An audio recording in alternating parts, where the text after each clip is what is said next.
YouTube channel भक्ति सरिता पर उपस्थित सभी श्रोताओं और सभी सब्सक्राइब बंधुओं का एवं सभी भक्तों का एक बार फिर से हार्दिक स्वागत एवं अभिनंदन है।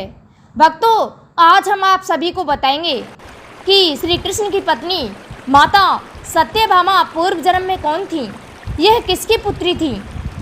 भक्तों, यदि आप हमारे चैनल पर नए हैं तो कृपया हमारे चैनल को लाइक, शेयर तथा सब्सक्राइब अवश्य कर दें। साथ ही बेल आइकन बटन को भी प्रेस कर दें, जिससे कि आने वाले वीडियो का नोटिफिकेशन आपको मिलता रहे।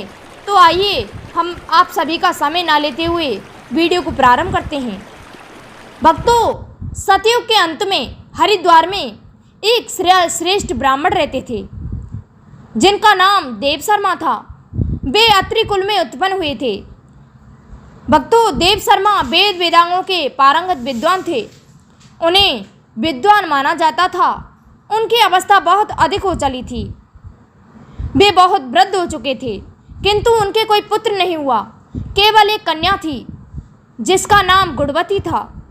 भक्तों, जब वह कन्या जवान हो गई तो देव शर्मा ने चंद्र नामक अपने शिष्य को ही अपनी पुत्री ब्याह दी और उसका विवाह कर दिया। चंद्र को ही अपने पुत्र की भांति माना। चंद्र जितेंद्रिय तथा आज्ञाकारी था।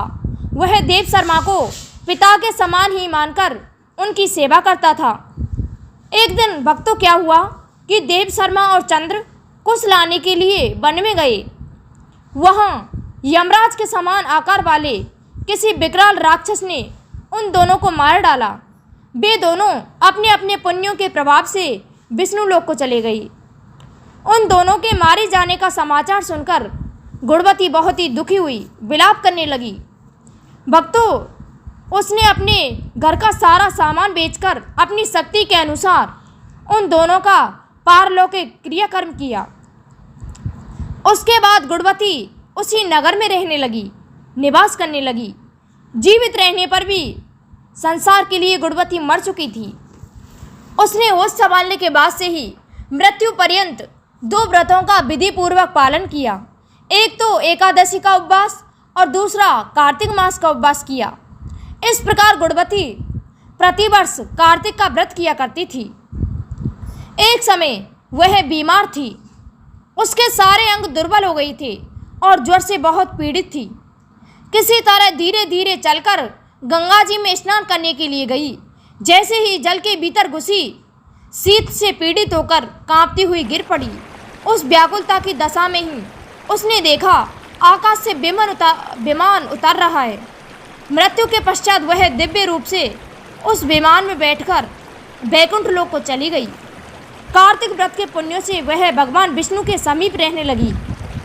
भक्तों, जब भगवान विष्णु ब्रह्मा आदि सभी देवताओं की प्रार्थना से पृथ्वी पर आए, भगवान विष्णु के पार्षद भी पृथ्वी पर आए।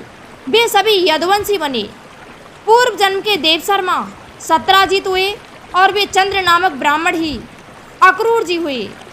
कार्तिक व्रत के पुण्य से वह पूर्व जन्म की गुणवती ही सत्यभामा बनी और कार्तिक मास के पुण्यों से वह श्री कृष्ण की पत्नी बनी। श्रोताओं, यदि आपको इसका प्रमाण चाहिए तो आपको स्कंद पुराण में इसका साफ साफ वर्णन मिल जाएगा। धन्यवाद। जय श्री कृष्ण।